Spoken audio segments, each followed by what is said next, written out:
straight into the roof of the net. Nice one. Straight down the middle. So a good performance from both teams here. Hi, you're watching Firstpost here with me, Rupha Ramani. Let's get started.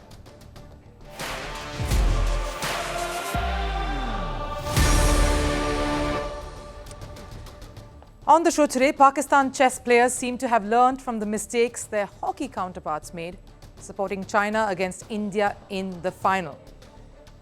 They cheered India on at the Olympiad, waving the Indian flag, but what reactions did they get? And was this all staged? Over in football, North Korea's under-20 team wins World Cup despite hibernating for 5 years.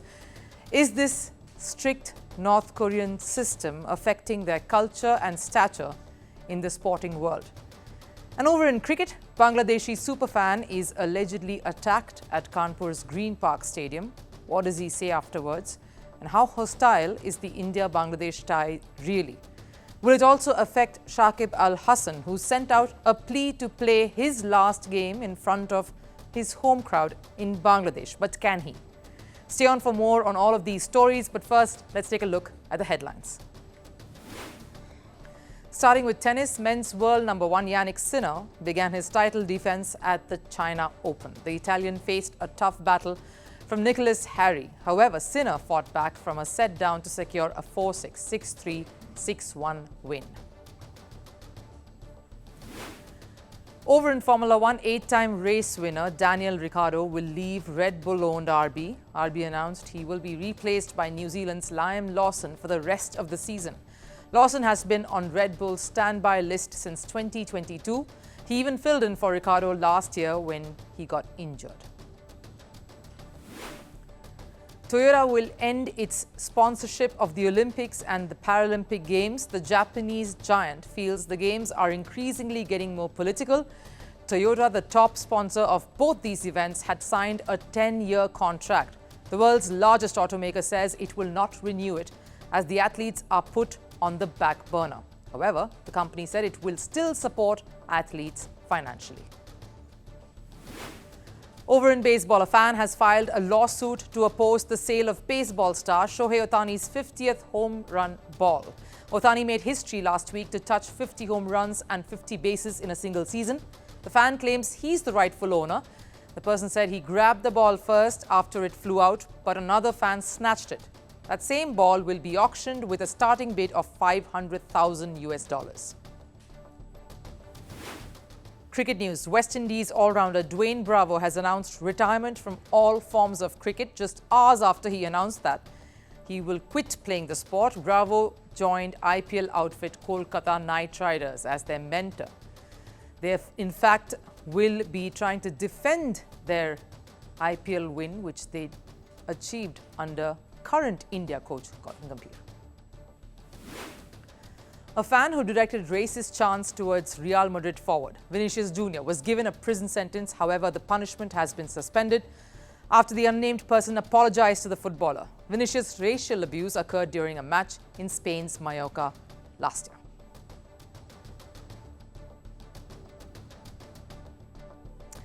India's historic Chess Olympiad campaign success is the talk of the town. A win so emphatic that the reverberations are continuing to be felt all over the world even now.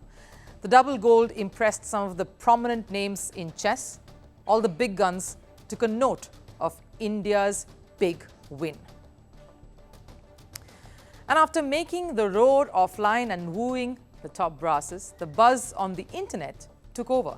The latest being a cross-border unity of sorts that has taken social media by storm. After the conclusion of the tournament, India was celebrating their massive victory in Budapest, but they weren't alone in the celebrations. Pakistan chess team joined them too. Pakistan in that Olympiad managed to score only 11 points and finished 95th in the Chess Olympiad, but they won hearts all over with an unexpected gesture. The Indian and Pakistan contingents were in fact even pictured together holding the Indian flag.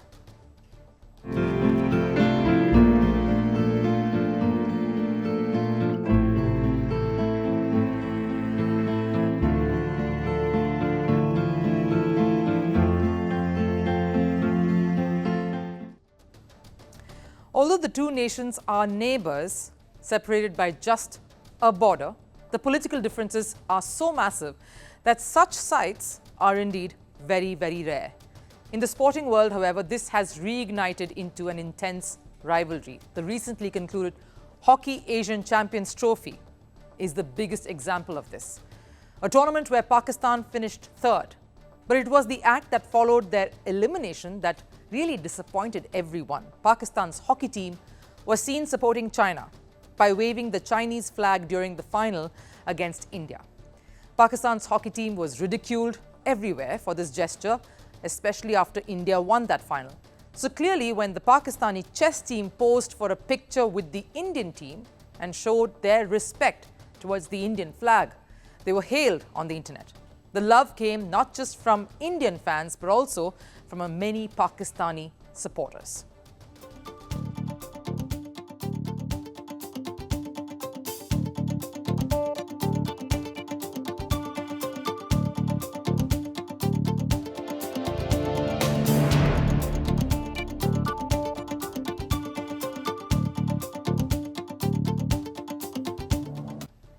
The gesture is uplifting for many reasons. The biggest being Pakistan has been nowhere close to a top 3 finish. Yet they acknowledged a rival as champions. It showed the kind of respect they have for their biggest competitors. A gesture that goes a long way in this sporting world. And it's not like the tournament was a total failure for Pakistan. During the Olympiad, Pakistan's 20-year-old Momin Faizan and 11-year-old player Ayat Asmi earned the titles of Candidate Master, a stepping stone for Pakistan in the world of chess. Because Pakistan's only Grandmaster is Mia Sultan Khan, who was given the honorary title earlier this year. So for a country whose sporting culture is going through a very rough phase, finding hope in two youngsters is a huge thing. And their salute towards the Indian team will establish a long-standing relationship in chess at least. Maybe if these two Pakistani players go on to becoming grandmasters, they will have plenty of things to learn from star grandmasters like India's D. Kukesh, Arjun Erigesi, R. Pragyananda, Vantika Agarwal, Divya Deshmukh and Vaishali. Indian players who have been dazzling the chess world from a very young age now could become role models for the young Pakistani chess players. And chess is not the only sport that has seen such heartwarming scenes, especially from Pakistani athletes. Earlier this year, India's Rana Singh and Pakistan's Shahzeb Rind came up against each other in a karate combat. Eventually, the Pakistani athlete emerged triumphant. 2-1 was the scoreline, but it was Shahzeb's signal that became a big talking point in that battle. Shahzeb held both India's and Pakistan's flags together after the fight. He called it the fight for peace. This fight was for peace. We are not enemies, we are together. Together we can do anything. This fight is for Pakistan and India's friendship and being closer. In 2023 too, Indian javelin thrower Neeraj Chopra won the gold in athletics championship. Pakistan's Arshad Nadeem won silver. But since Arshad couldn't find his country's flag anywhere, Neeraj asked Nadeem to join him. The duo shared the podium with the Indian flag, a picture that spoke volumes. And ever since then, the two have been competing at the Olympics, Commonwealth Games, Asian Games, and various international tournaments, giving a tough fight to each other, but harboring mutual respect. So much so that Neeraj's mother once called Arshad someone like her own son. Arshad recently won the gold at Paris Games, beating Neeraj Chopra, a historic first for Pakistan. So while the two are always challenging each other in this sport, they're doing it with grace. It's athletes like these who have a fan base across the border despite the political differences that really count. Like in cricket, we have seen Sachin Tendulkar, Virat Kohli and MS Dhoni being admired by Pakistani fans. Or the fanfare of Wasim Akram and Shoaib Akhtar in India because of the love they have, especially when they go up against India. The contest becomes so much more exciting. Maybe the same could follow in chess, the birth of a healthy rivalry. So here's the thing, there is nothing wrong in calling spade a spade. Pakistan chess team acknowledged that the Indian side were the better team. And they cherished that moment with the gold medal winning Indian contingent, unlike the hockey side who wanted India to lose.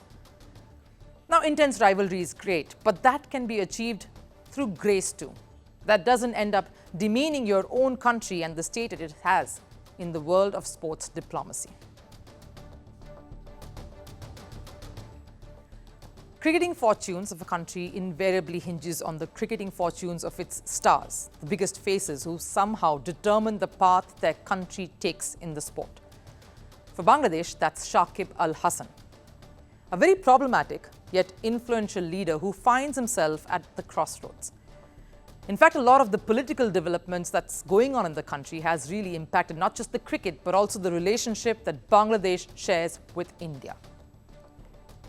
Two big events happened over the course of the last 24 hours that have thrown Bangladesh cricket into sharp focus and in very troubled waters. One, of course, is Shakib Al Hasan announcing his retirement and thus making a plea to play a last match on his home soil. The other is fans between the two sides clashing on the day of the second test in the Indian city of Kanpur at the stadium. Now, both these occurrences are linked to the turmoil that Bangladesh find themselves in. Let's talk about the latest. Bangladesh super fan Tiger Robbie was allegedly attacked by Indian cricket supporters at the start of the test at the Green Park Stadium. The Bangladeshi super fan, in fact, claims that he tried to get away from the crowd post that. Cops found him out of breath, stumbling out of Block C of Green Park Stadium.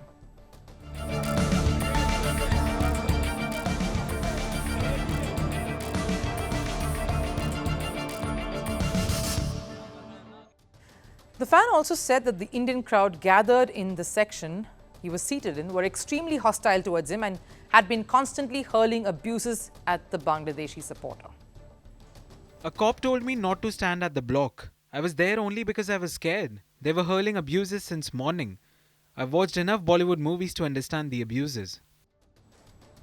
But here's the kicker. Just some hours later, the very same fan made a complete U-turn saying there was no attack, there was no hostility shown towards him, but that he was dehydrated and had to get out of the stadium. हमारा तबीयत खराब होएगा police hospital में नहीं आएगा treatment करेगा तो এখন আমি অনেকটা সুস্থ हो गया. This story doesn't add up because the test match is underway in very trying circumstances. Security had in fact been beefed up at the stadium after the association received multiple threats from certain groups to disrupt the test match. There has been a lot of hate towards Bangladesh supporters and the cricket team in particular. Tension back home in Bangladesh has affected proceedings in India, impacting the cricket and the very passionate fans in the country. But I guess this acrimonious attitude is being mirrored by a section of Bangladeshis back home too, directed towards their own Shakib Al Hasan, which brings me to point number 2. Shakib's dream of finishing his career by playing one of his last matches at home seems to hang by the balance. At the pre-match press conference at the Green Park before taking on India, Shakib stated his desire to finish his career with at least one game in front of his home crowd. If there is an opportunity for me to go back to the country, Mirpur Test will be my last in Test cricket. If that won't happen, the match against India in Kanpur would be my last in Test cricket. These things have been communicated with the board and they are trying to make the best arrangement so that I can play and feel secure. Yes, there's a series against South Africa that Bangladesh is set to play later this year, and Shakib is hoping that he can make it there with no complications. What are the complications, and why is this a very strained request? A reminder of what's transpired with regards to Shakib Al Hasan over the weeks post the unrest in Bangladesh. Shakib was slapped with a murder charge along with many other prominent political figures, including former Prime Minister Sheikh Hasina, for whose party Shakib even won a seat in the elections earlier this year. And that has obviously made his entry into his own country a rather difficult passage. Shakib says he hopes there is enough security in place for him to at least be able to finish his career the way he would want to. It's one of the things any athlete always dreams of, playing in front of his or her own home crowd before they end it all. They design retirements around this. Anyone who has had a career as long, elaborate and a tad troubled as Shakib's deserves that. I cannot help but look at the irony in the situation. A cricketer with a very colourful past that involved getting into fights with opposite team players and captains, umpires and even fans is getting to have possibly a colourful and rather eventful finish too. Picture this. The Test series against South Africa is scheduled to take place in October this year, as of now. Of course, this is subject to everything else falling into place in Bangladesh's political landscape. But assuming it does, police personnel outnumbering all cricketers at the stadium just to ensure that Shakib Al Hasan can get the perfect farewell, his moment under the sun. Protests raging on outside even as many oppose this move. Another section, the fans gathered at the stadium to witness, all contributing to a significant image of Shakib Al Hasan making his exit. One of Bangladesh's very best, leaving the sport just as stormily as he announced himself on the global stage. A sight to see. North Korea came out of hibernation and stunned everyone by winning the Under-20 Women's World Cup in football. A historic third title win as they joined the likes of Germany and the United States. The other two countries also have the same number of titles. The reason I say hibernation is because the country was absent for half a decade from the tournament. Can you even imagine that? The Under-20 Women's World Cup takes place after an interval of 2 years. It's a massive thing to miss a World Cup and come back to take the field and beat the rest. They missed 2 World Cups, in fact, and came back to do this. All of this despite their long absence from international football. And here's the best part. A team that has not played any international football for 5 years had a flawless campaign in their comeback World Cup. They announced their return with a 6-2 thrashing of Argentina, followed it up by hammering Costa Rica with 9 goals. And that was just in the group stages. They then notched up a 1-0 semi-final win against USA, and then in the big final, North Korea battled hard to beat Japan 1-0. While it was a historic moment for the country, the celebrations back home proved how disconnected the country is even from their own sporting heroes.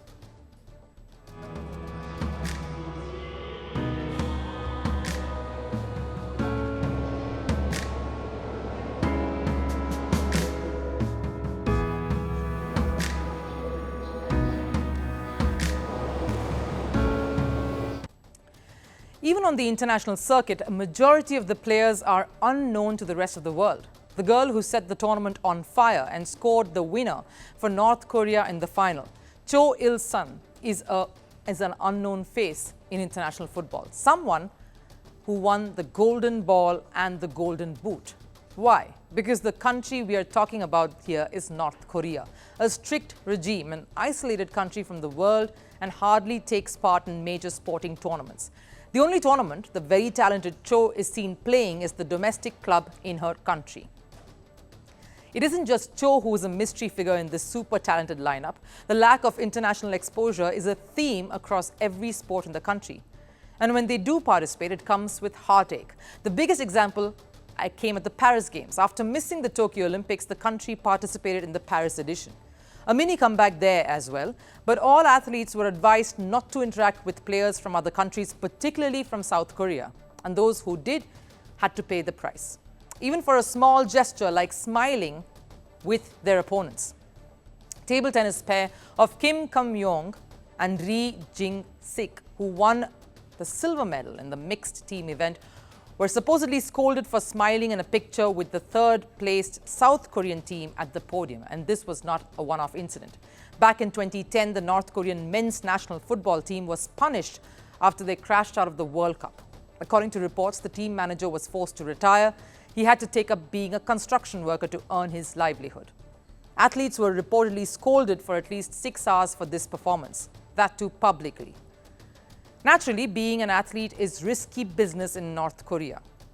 I'm not saying this. The examples I just gave you and many more are proof of this statement. Coming back to this week, though, North Korea's junior team has managed to scale the impossible, winning a World Cup with zero exposure, with zero practice or any sort of match moments in 5 years preceding. Can the senior side, a team that is up against far more experienced athletes the world over, do the same? Evidently not. A hero at home will not always be one outside. The country's football system hasn't been making much progress. In the history of FIFA World Cups, North Korea's men's team have only qualified to the main draw twice. And when they did, they reached the quarterfinal stage just once. And that was way back in 1966. But instead of making an upward swing from there on, they went right downhill. The women's side, despite creating history in the under-20 setup, have only qualified 4 times for the World Cup main draw, the best being, again, a quarter-final finish, and this was in 2007. So despite shining at the junior stage, the same will be difficult to replicate at a senior level with the very same expectations, very same process of not playing international football, where the pros, of course, tackle each other. So clearly, the regimented focus, almost strict isolation, won't help North Korea in the long run. What does North Korea hope to achieve from this? They are cornered politically. The only ground that can bring them on the same page with others is sports. If they continue to restrict their players here as well, they lose out on growing a sporting ecosystem.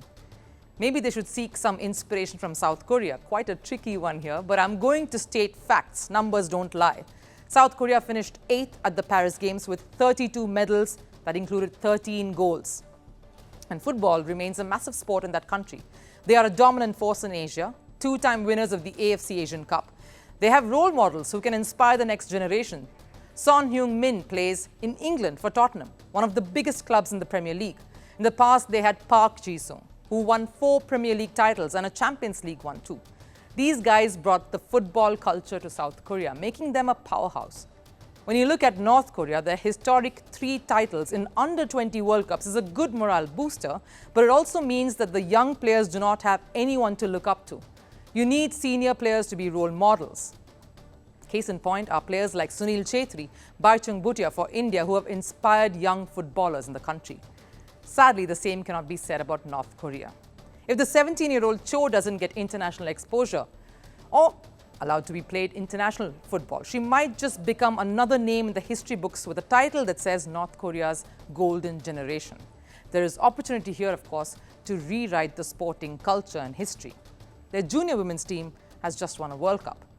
They can lead the future, but they need that support from the administration and some freedom to flourish in this sport, at home and abroad. Otherwise, North Korea will have to contend with their one-off golden streaks that do nothing to elevate their sporting status.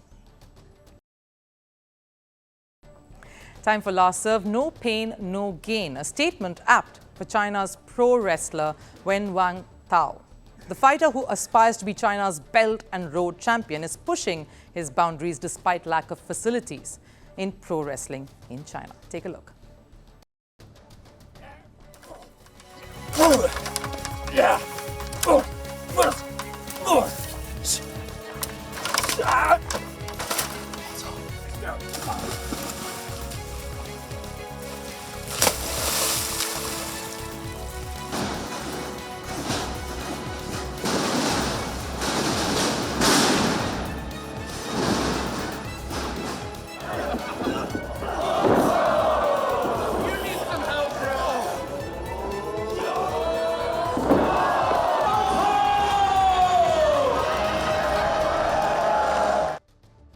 Right, that wraps it up here on First Sports. I'll, of course, see you again next week. Have a lovely weekend. I'll see you around on Monday. Take care. Bye-bye.